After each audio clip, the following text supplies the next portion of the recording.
In this video, I want to talk a little bit more about Iron Gall ink and some of the effects of it in practical use. Now, Iron Gall ink is good for anyone who's a reenactor, especially maybe those who have treadle sewing machines and in that time period, say from the 1800s through the probably 1920s.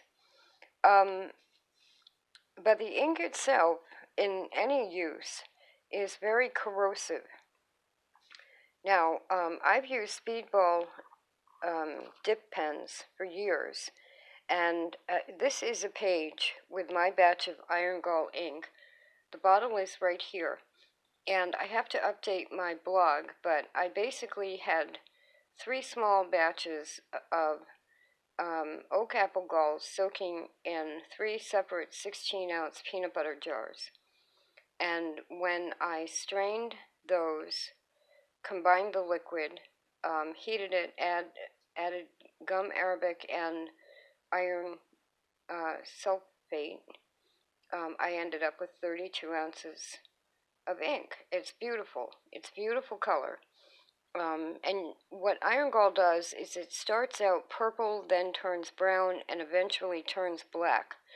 And supposedly Vincent van Gogh used it exclusively, and some of his drawings are all different colors similar to these here, because depending on how thick you use it, areas that have a thicker amount of ink are going to end up a different color than thinner ink.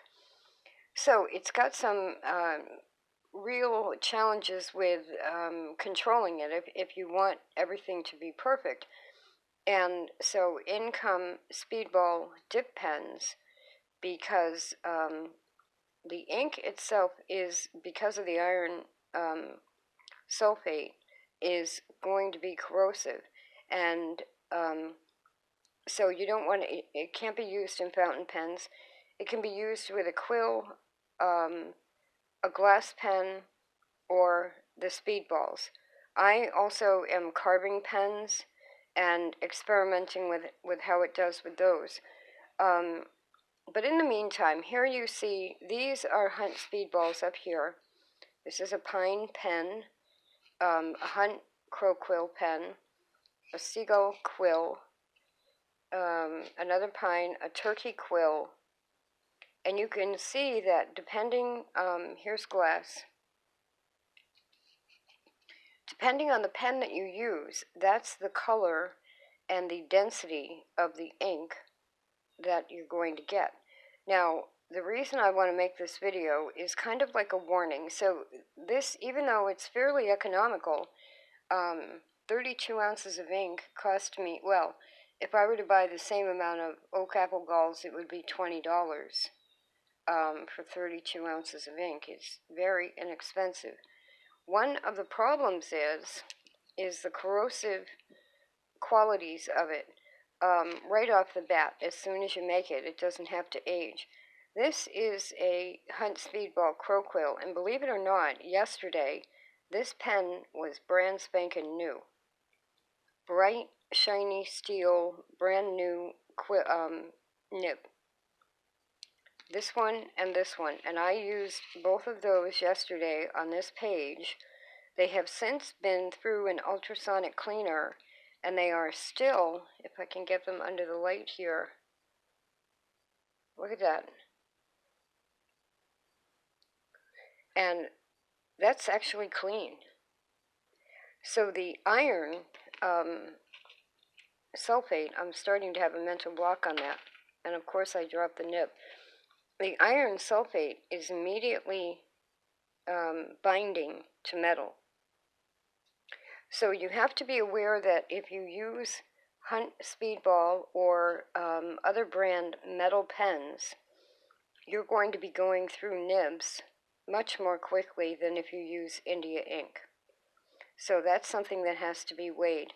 This is on heavy Aquabee sketch paper in a sketchbook, but I'm actually trying to get this to be good on notebook paper so I can use it for everything. This is a brand new nib, which is a C5, and the other one is right by my foot. Let me just grab it. You see how that's almost, this was brand new yesterday. And so the brass is discolored, but underneath, I can't get any more of that off of there. And essentially, when you have a brand new nib like this, right out of the factory, it should not tarnish or start to break down that quickly.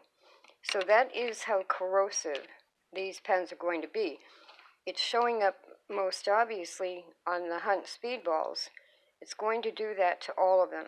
With these wood pens that I'm fiddling around with,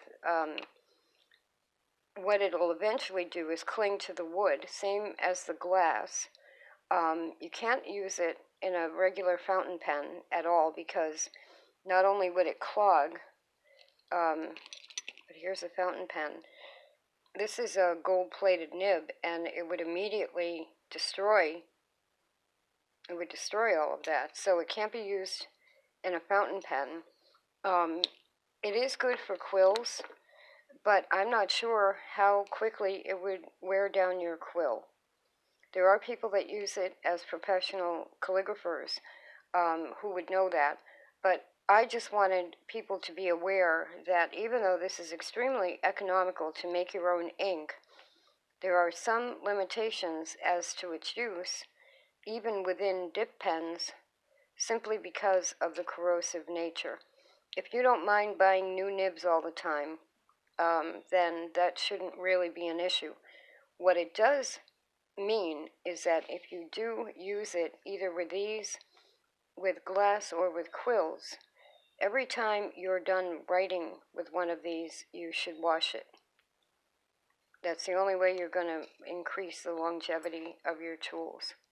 It's absolutely a beautiful ink, easy to make. It's wonderful to write with. And as you can see, you can get all kinds of variations with it.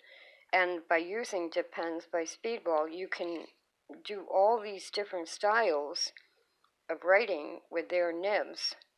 It's just going to be very corrosive. So definitely dip pens only, and I wasn't sure I had mentioned that before.